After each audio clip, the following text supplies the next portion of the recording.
Cameron, I'm bored. Well, we should go do something. I don't know what to do at all. I gave away all my books to the book drive. We could go. My phone is not fun anymore. I don't know. Once you get older, it gets boring. What can I do? Because, when I'm on my phone and stuff, I just feel like I'm not socializing. Like, I'm just kind of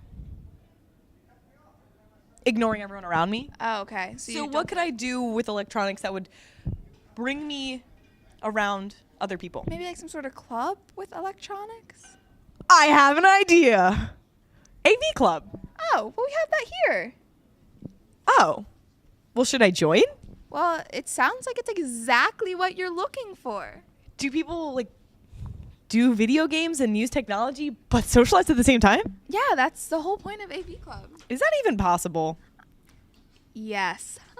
Okay, so then maybe if we want to find out more information, we should go talk to the advisor of AV Club and perhaps the captain. I'm not sure what it would be of leadership position. President, and find out more information.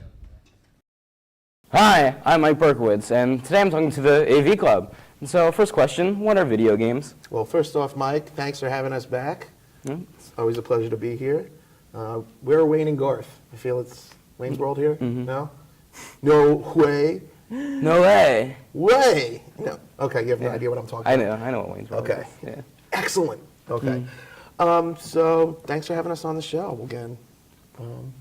Yeah. So, I guess you want to know what we've been up to, right? Yeah. Well, last December, we had our first tournament. It was fantastic. We had a great turnout. We raised $100 for the Salvation Army.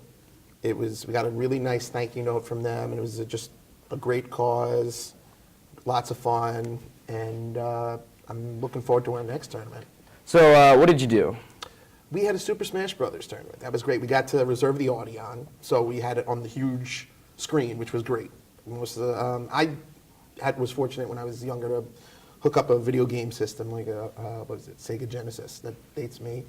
But I got to hook that up to like a screen that was like a movie screen size. So for these guys who were in the AV Club, they got a chance to see it on the big screen. It made it more fun, and it was more of like a carnival-like atmosphere. So, what games did you end up playing? We ended up playing Star Wars Battlefront, the classic, not the new one that you are probably all familiar with by now. And we also did some of a racing tournament with Captain Falcon from Super Smash Bros. With his very personal car.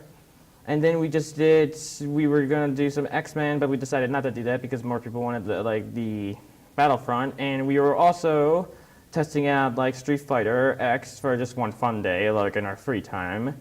And then we are also planning to get ready for the next tournament, which we just need more people to come in and have some more fun because many people got into the finals where everybody was just going nuts and stuff. So it was fun, and we made enough money to go to the Salvation Army. I mean, it's the Salvation Army, and with all the people who are going out there and risking their lives and stuff, this is one of the best ways to support them without doing any dirty work, but also having a fun time at the same exact time. So, I want to talk about the tournament you had in December. So, how do you think that went for a first tournament? I was surprised at how well it went. It was very organized. There was no fighting or anything other than in the game. But everybody was cooperative. Everybody cheered each other on. We gave out prizes.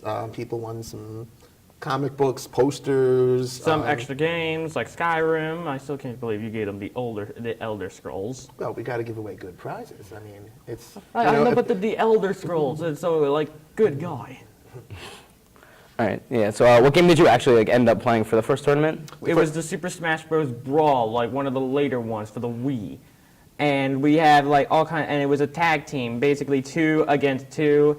And for some reason, a lot of people kept choosing the famous Nintendo's little cute puffy ball, Kirby, and I decided to be Bowser because of how big and tank-like he is, and the fact that he went up against, a certain G-man from Toho. And won, so I thought, hey, why not use the guy who crushed him? And let's just say I got all the way to the semifinals, and then I got my rear handed to me. So, how do you think you can improve on the tournament? Well, upcoming at the end of the month, we want to have a Mario Kart tournament. We'd like to get the word out. We want people to know to participate. We're lowering the entry fee because we want people to go out and get donations from people. And one of the things I plan on having them do, the people who are getting the donations, is to write thank you notes to those people. So it's also teaching the students the art of writing a thank you note, which is kind of a lost art. But I think we can raise more money that way, and it's all going to go this time to St. Jude's Research Hospital. So what Mario Kart are you guys going to play? I believe, what was it, Mario Kart 8? Yeah, it was Mario Kart 8 because I think Mr. Nobler decided to pick Mario Kart 8 because, number one, it's got gravity, you're upside down, you're on jets and planes, and that's never been in any other Mario Kart except maybe 7. So what's your favorite Mario Kart? I'm not going to say the original one, because that one was very stiff. Too stiff for Probably my opinion. I'd say 64. 64? 64 Mario Kart was the best. It's a pretty good one. Yeah. Yeah. But Wait, those levels were- what's your favorite? Mine has to go hands down to number 8 because you got the Koopalings, Bowser's like adopted children, and we all know Bowser Jr. is Bowser's only actual like heir to the throne because, well, it's Bowser Jr. He looks like Bowser when he was a baby, he acts like Bowser, but he has a lot more weapons and stuff. So basically, unless Bowser dies in the next couple of games, which I highly doubt he will, but you never know. Because we still have to wait until like the next like 2 Heroes of the Stars, which is basically Mario and Luigi's children or something, come out, and then Bowser Jr. will probably like, hey Dad, can I just borrow the crown for a couple of games or something? Right. So how do you foresee this tournament going? I think this is going to be even better than the last one. I think we're going to be able to raise more money.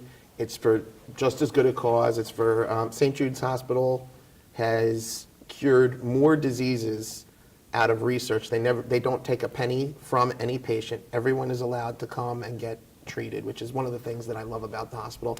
But more important is that it's, aside being a pediatric hospital, it's a research hospital. So they do studies there and they've cured so many diseases in pediatrics and adult that are just from donations. So I'd like to be a part of that. And the kids in the club also wanted to be a part of that.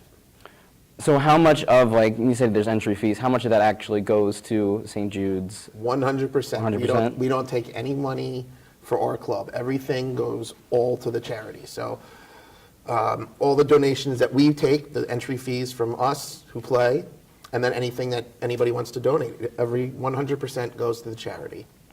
So who came up with this idea to play video games for charity? I think it was either Mr. Nobler or just like some of the staff members and myself. I had been at a comic book convention because I'm the nerd. So, Yeah, like Comic-Con. I would like all the new stuff and all the exclusives. yeah.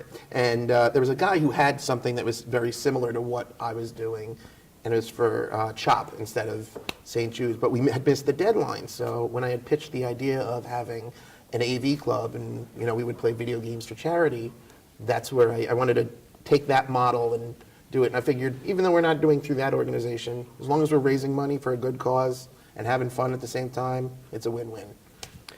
So besides video games, you do other things in AV Club, right? We do other things besides AV Club because we have to.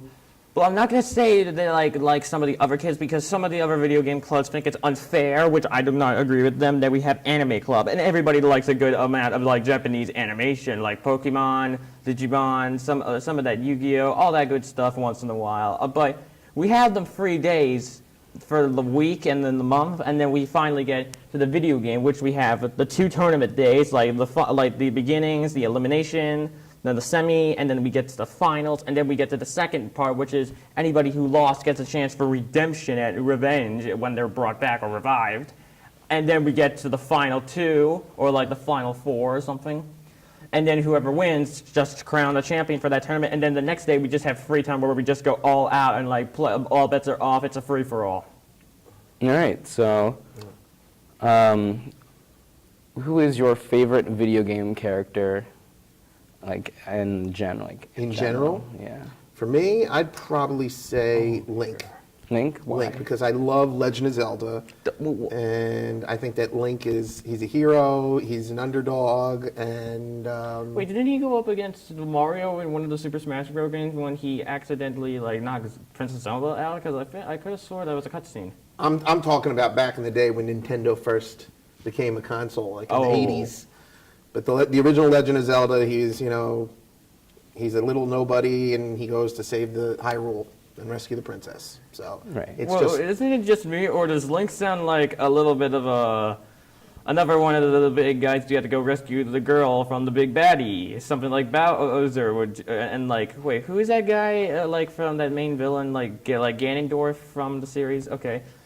So my main character has to be the big king of the monsters himself, Godzilla, because one who doesn't like Japanese monsters, because I personally adore the fact that Godzilla has been around for 62 years and probably counting. I would think the Japanese don't like Japanese monsters because they're always being attacked by them. I know, well, that's technically kind of a true, good but point. there are also some good monsters. There are good monsters, because you never know when Godzilla, with the current Godzilla Jr., if he will only attack humanity if they decide to, well, get on his bad side. Or it depends on what mood's he in that day, like being possessed by an evil spirit or something. And I also admire that the fact that Godzilla is not only an iconic character, but he has his own comic series. He went up and teamed up with the Marvel, like his dad teamed up with the Marvel, like the current one. And I have to admire that Marvel agreed to that. I have to admire that, because you don't see that many Marvel characters just deciding, let's just go help this giant monster beat the crap out of these other ones. Right. So is there anything you want to add about AV Club? Yeah, it's open to anybody. It's not just an exclusive club. Anybody can come. If you pay, you can come and play. That's the only condition I have, is that you can. Or how much does the entry fee cost? Right now, I think we're going to go. Originally it was $5. Now I'm going to lower it to $2. That way we can get more people. But if you can just raise money and you don't want to play, that's great too. And then you're welcome to come. But I want to keep it limited because I don't want the audience to get overcrowded, because then it's hard to manage. But anybody who wants to help raise money, whether you want to play or not, as long as you do that, you're more than welcome to come. All right. So I'm Mike Berkowitz here talking about the AV Club. Back to our hosts.